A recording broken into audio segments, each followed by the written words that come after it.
For the first time in history, people and machinery are working together, realizing a dream. A uniting force that knows no geographical boundaries without regard to race, creed, or color. A new era where communication truly brings people together. This is the dawn of the net. Want to know how it works? Click here to begin your journey into the net. Now, exactly what happened when you clicked on that link? You started a flow of information. This information travels down into your own personal mailroom, where Mr. IP packages it, labels it, and sends it on its way. Each packet is limited in its size. The mailroom must decide how to divide the information and how to package it. Now, the package needs a label containing important information, such as sender's address, receiver's address, and the type of packet it is.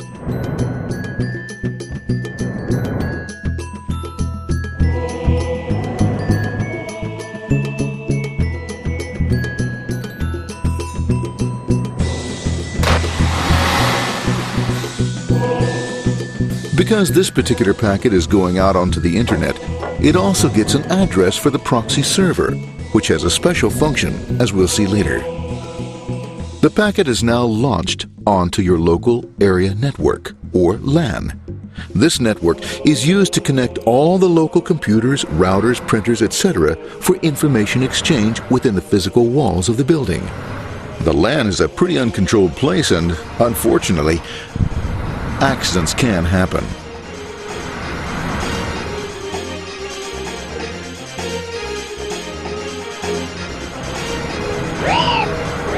The highway of the LAN is packed with all types of information.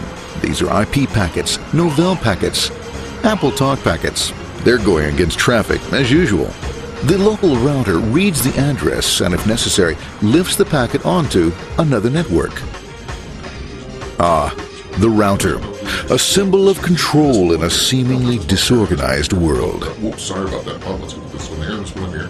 This moves here, this one goes here. I don't like this one. Let's go with this one. Let's go here. Let's left. Let's go with this one here. Another channel here. Let's put that one here. Let's put that one here. There he is, systematic, uncaring, methodical, conservative, and sometimes not quite up to speed. Sorry. But at least he is exact, for the most part. That one was there, that one was there, that one was there, and this one was there. Well, another one that was there, that was there. He's behind him, he was there, that was there, there. He was there, almost whatever.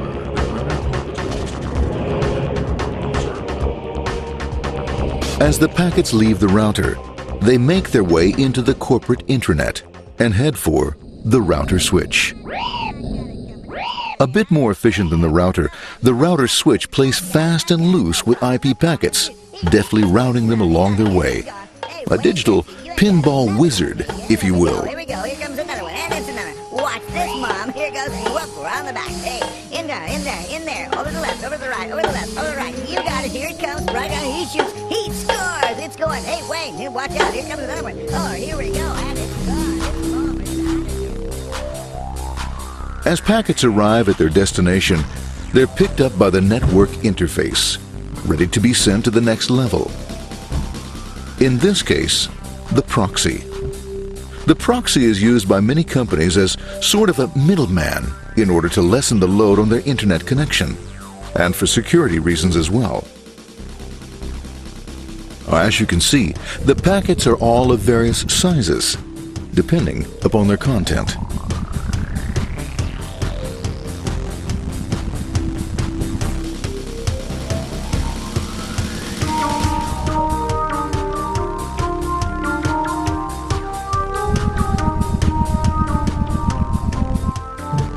The proxy opens the packet and looks for the web address, or URL.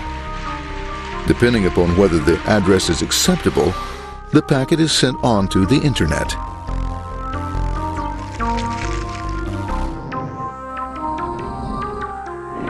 There are, however, some addresses which do not meet with the approval of the proxy, that is to say, corporate or management guidelines. these are summarily dealt with. We'll have none of that. For those who make it, it's on the road again.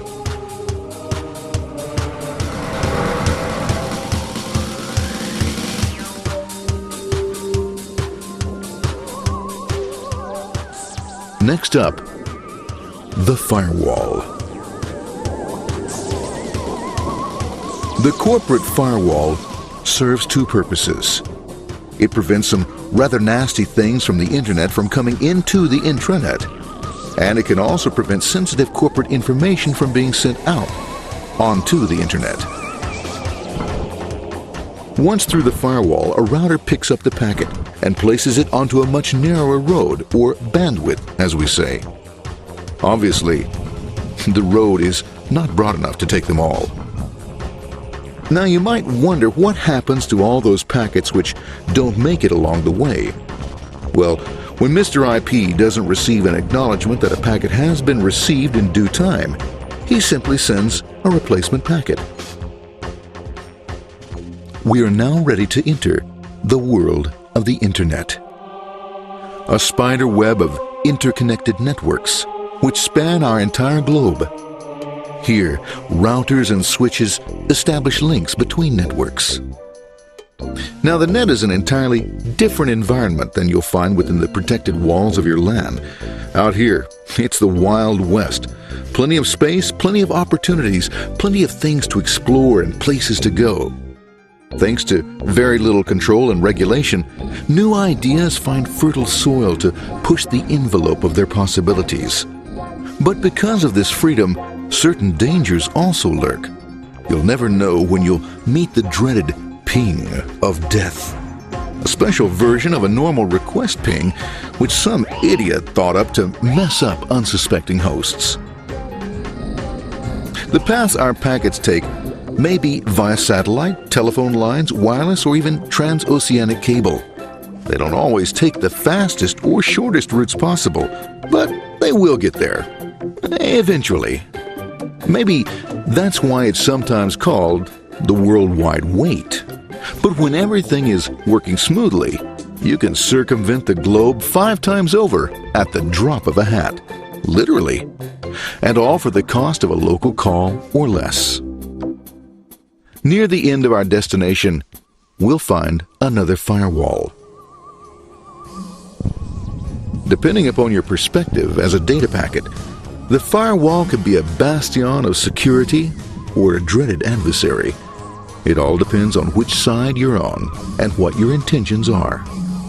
The firewall is designed to let in only those packets that meet its criteria.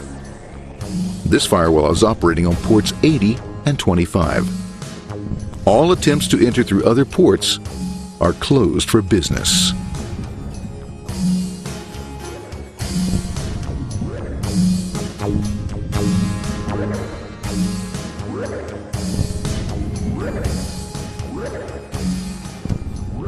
Port 25 is used for mail packets, while Port 80 is the entrance for packets from the Internet to the web server. Inside the firewall, packets are screened more thoroughly. Some packets make it easily through customs, while others look just a bit dubious. Now, the firewall officer is not easily fooled, such as when this ping of death packet tries to disguise itself as a normal ping packet. It's okay, go on, it's okay, no problem. Have a nice day, be out of here, bye. For those packets lucky enough to make it this far, the journey is almost over. It's just a line up on the interface to be taken up into the web server. Nowadays, a web server can run on many things, from a mainframe to a webcam to the computer on your desk. Why not your refrigerator? With a proper setup, you can find out if you have the makings for chicken cacciatore or if you have to go shopping. Remember, this is the dawn of the net. Almost anything's possible. One by one, the packets are received, opened, and unpacked. The information they contain, that is, your request for information, is sent on to the web server application.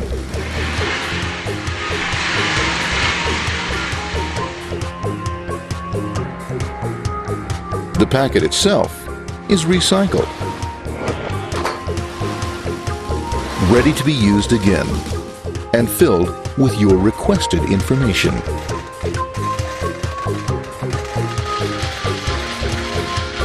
Addressed and sent out on its way back to you. Back past the firewall, routers, and on through to the internet. Back through your corporate firewall.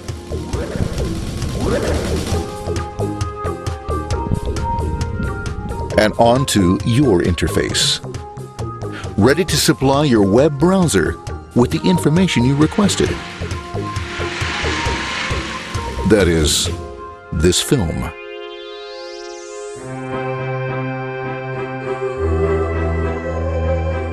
Pleased with their efforts and trusting in a better world, our trusty data packets ride off blissfully into the sunset of another day, knowing fully they have served their masters well. Now, isn't that a happy ending?